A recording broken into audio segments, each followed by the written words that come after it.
Hi, this is Eternal King here bringing you another LOR video today. So I want to talk a little bit about a concept that people commonly misunderstand in this game, and that is the concept of card advantage. So previously when we were talking, I made a video about memes, and we talked about Poro King. I had said that there is an instance where card advantage can be useful. And that is when you know the set value for every single card you have in your hand. A Poro is a 1-1 in the beginning of the game. By the end of the game, a Poro is a 5-5. Therefore, each card in your hand has the equivalent value of 5-5 stats. That's very easy math on why card advantage is useful in a Poro King deck and why it generates infinite Poros. However, the simple mistake that I see most of the time in terms of people deck building is that they jam Temple into a shell and then they just say, okay, I'm going to profit off of this, right?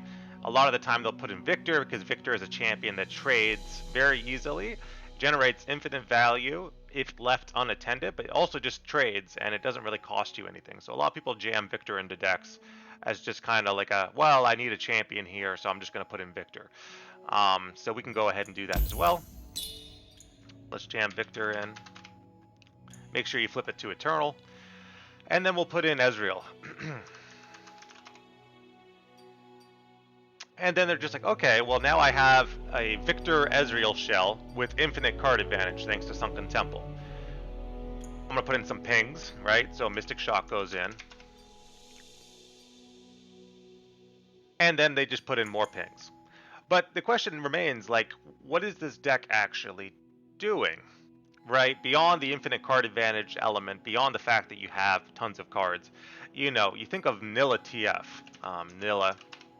Nilla, when she levels, she will basically decimate your entire opponent's board. She deals 2 damage to all the enemies on the opponent's board, and then TF, when he's leveled, will red card the entire board. So the two of them make this, they're basically a board clear synergy. Nilla is, dealing a bunch of damage to everything on the board, and then TF is going to red card everything on the board to finish it off, and gold card it as well. So the two together means that the point of running Temple and having all these cards being drawn is to level TF and Nilla as opposed to generating card advantage. It's basically a infinite control equation. So again, the advantage there being to turbo level champions. An Ezreal Victor shell with Sunken Temple you're not really leveling anything off the Sunken Temple, you're just drawing a bunch of cards. And you can't really do anything with the cards unless the cards themselves are valuable. So what can you do in this shell to make the cards themselves valuable? Well, typically if you want a hard control shell with something like this, you have to run Shadow Isles, unfortunately. You need the hard Vengeance. Without the hard Vengeance, this infinite card value shell with Sunken Temple just isn't gonna work, because there will be certain things that require a Vengeance and you just won't have the Vengeance, which means you're instantly losing the game. With the Vengeance, you have some flexibility. Without the Vengeance, you're losing. So other things that you can put in the deck, again, certain things like mid-range removal could be helpful. Draw is going to be helpful. So typically they put in the Explore cards because the Explore cards are a nice answer to certain things. So you put in your Explore card, you put in your Glimpse Beyond, you put in some Chumpers, whatever that might be. It could just be something like a Hapless Aristocrat, because at the end of the day this is a spell-based deck and you don't really care what creatures you're running. So it could just be like Hapless. Hapless is a great, just like anti-aggro tech. I hate when people run Hapless.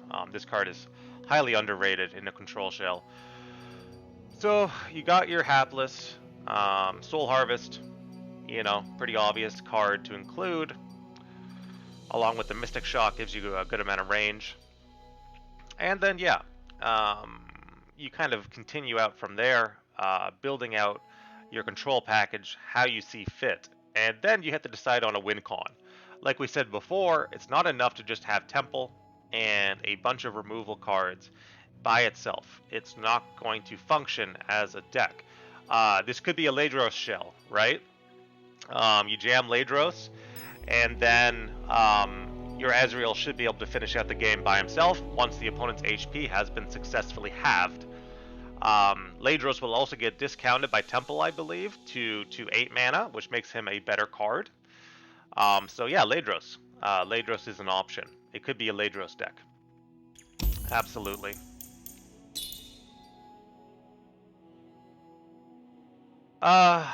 Yeah, you know, and then you get excited because you're drawing infinite cards, then you can, you know, get excited. Sorry, that's just my girlfriend's dog barking at the neighbors. Chica, that's enough. Thanks. Ballistic Bot.